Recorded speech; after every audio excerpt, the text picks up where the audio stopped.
First of all, congratulations to unbelievably good Mesa team.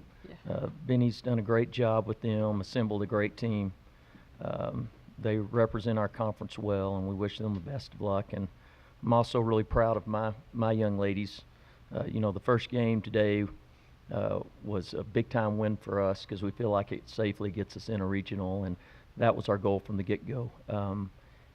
And our girls competed well. We got behind early, but we used all of our pitching staff and played well, got some timely hits. Obviously, Amy's home run in the top of the seventh was a big-time hit. So just really proud of my team as well, and it was a fun weekend.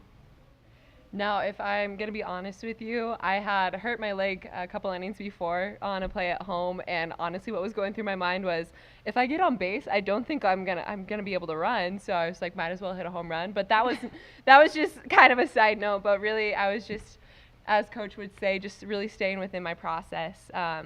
Understanding my strengths and battling off what are not. And so for me, that was battling off the inside pitch and just waiting for a mistake or something I could handle, which happened. So it was just a good cut on a good process. So it was fun though. Yeah.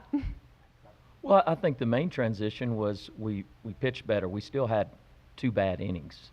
We felt like a couple of calls that maybe didn't go our way that we felt could have, and that's part of the game. But our pitching hung in there a little better today. Tana Feiner, one of our seniors that's been hurt most of the year, came in and steadied our pitching, and Kinsey had thrown a whole lot in this tournament. That's Texas for a bunch, and so she didn't quite have her best stuff today. And so we picked her up a little bit as a staff that first game, and I'm not gonna lie to you, that second game we wanted to go compete, but I felt like as a team we had accomplished our goal, and sometimes you can lose focus like that, but just really proud of them how they hung in there, and then we're a good enough offensive team. If we play with confidence, usually we'll get something going. That's a great question. So my freshman and sophomore year, we were under a different coach, and it was as Coach Shannon would say, it was kind of intramural style. Not a lot of the girls took it very seriously. There was some girls who had a lot of heart for the game, but coming under Coach Shannon, he really nailed down on essentials. So our footwork is probably some of the best in the league, just with our defensive stuff. Swings are very consistent.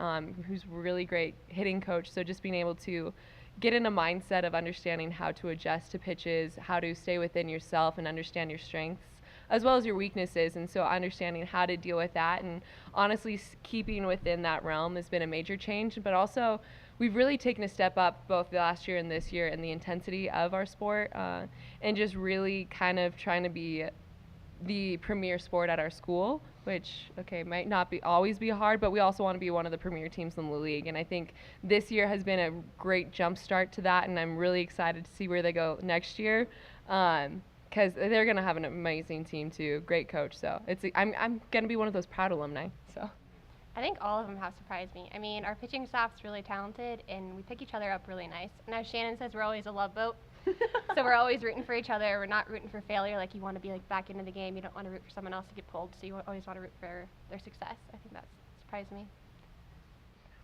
I like to say, first of all, I mean, when I came in, there was a good coach before me, and the cupboard wasn't bare. And I inherited, these 2 players, but I didn't recruit these guys.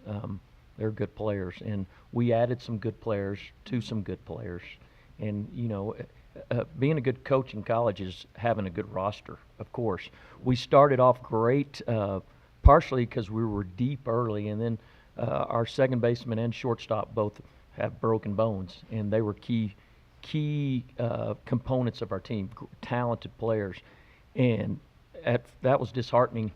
And I'm not gonna lie, as a coaching staff, I thought, man, we'll see how we respond. But our returners from last year really stepped up and got us to where we are right now, and showed a lot of courage and fight to get us where we're at right now. And so really proud of them. And part of that is having good senior leadership, older girls like I have next to me right now to get us through some tough times, because we've had some up and down times, so I'm really proud of them. I think what makes it special is how much heart we have as a team. I mean, we go out there and play for each other, and we never give up. I think that's kind of like a testament of what today was against Regis and against Mesa. And we just always want the best for each other, and we're not ready to let go of our seniors yet. We're not ready to let them leave, so we're going to keep playing as best as we can.